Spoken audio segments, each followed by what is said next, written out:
मुख्यमंत्री के नाते अशोक जी और हम साथ साथ काम करते रहे और अशोक जी हमारी जो मुख्यमंत्रियों की जमात थी उसमें सबसे सीनियर थे। सबसे सीनियर मुख्यमंत्रियों में है और अभी भी हम जो मंच पे बैठे हैं उसमें भी अशोक जी सीनियर मुख्यमंत्रियों में से एक है।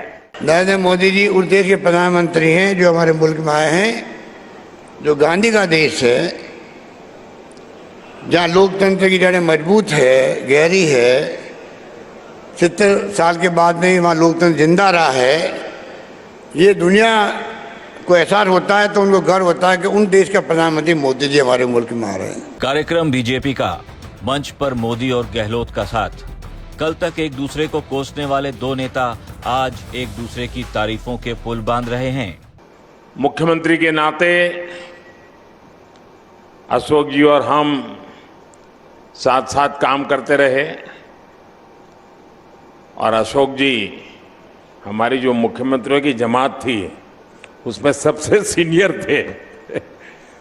सबसे सीनियर मुख्यमंत्रियों में है और अभी भी हम जो मंच पे बैठे हैं उसमें भी अशोक जी सीनियर मुख्यमंत्रियों में से एक है। हमारे मुल्क का जो मान सम्मान है वो कहाँ से कहाँ पहुँच गया। कहाँ तो हम गुलामी की जंजीरों में झगड़े हुए थे, जिसकी कहानी हम यहाँ बैठ के कर रहे हैं, और कहाँ पर आज देश कहाँ पहुँचा है।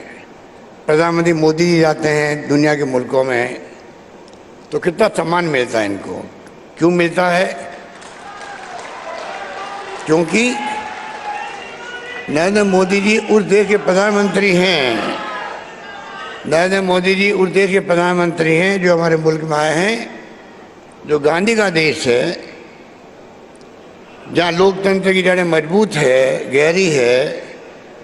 70 साल के बाद में वहाँ लोकतंत्र जिंदा रहा है। ये दुनिया को एहसास होता है तो उनको गर्व होता है कि उन देश का प्रधानमंत्री मोदी जी हमारे मुल्क में आ रहे हैं। तो आप सोच सकते हो कि किस प्रकार से ये देश आगे बढ़ा है। बस एक साल बाद ही जो चुनाव मैदान में एक दूसरे के आमने सामने होने वाले हैं, उनकी गलबहियां करने के पीछे का आखिर राज क्या है? कहीं ऐसा तो नहीं कि गहलोत साहब भी गुलाम नबी वाला रास्ता पकड़ने वाले हैं? कहीं अशोक गहलोत को ये तो नहीं लगने लगा कि अब उनका टाइम भी कांग्रेस में पूरा हो चुका है?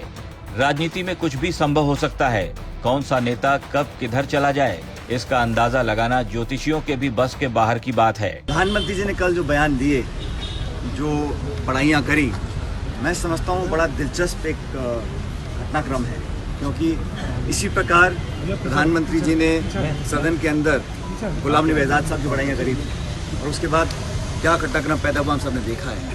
तो बड़ा इंटरेस्टिंग डेवलपमेंट जो प्रधानमंत्री जी ने सोते ही बढ़ाइयाँ करी हैं, इसको बड़ा मैं इंटरेस्टिंग मानता हूँ और इतना लाइटली नहीं लेना चाहिए। बढ़ाइयाँ मुख्यमंत्री जहाँ तक क्या लगता है सर, उसी राह पे चलने वाली? जहाँ तक राजस्थान का संदर्भ की बात है, आप सब जानते हैं कि 25 सितंबर को एक CLP की मीटिंग कॉल की गई थी, वो मीटिंग हो नहीं पाई। अब तो ऐसी चर्चा होने लगी है कि अशोक गहलोत जी अपने रिटायरमेंट का प्लान तैयार करने के लिए अपने लिए कोई सेफ जगह तलाश करने में जुटे हैं, क्योंकि सार्वजनिक मंच से जिस तरह से गहलोत ने मोदी और मोदी ने गहलोत की तारीफों के पुल बांधे, उसके कई मायने निकाले जा रहे हैं। सियासत करने वाले भी इस उधेड़-बुन में हैं कि आखिर राजस्थान के CM और देश के PM की ये दोस्ती कौन सा नया गुल खिलाने वाली है। कुछ महीने पहले कांग्रेस के सबसे कद्दावर नेता रहे गुलाम नबी आजाद ने भी PM मोदी की इसी तरह से तारीफ की थी। अब गुलाम साहब कांग्रेस से आजाद हो चुके हैं, नई पार्टी बनाकर फिर से जम्मू कश्मीर की सत्ता पर काबिज होने का इंतजाम करने में जुटे हैं। अब लोग ऐसे कयास लगाने लगे हैं कि जिस तरह से कांग्रेस के हाथ से गुलाम नबी ने दामन छुड़ा लिया था, कहीं उसी तरह से गहलोत साहब भी गायब न हो जाएं। ब्यूरो रिपोर्ट, राजस्थान तक।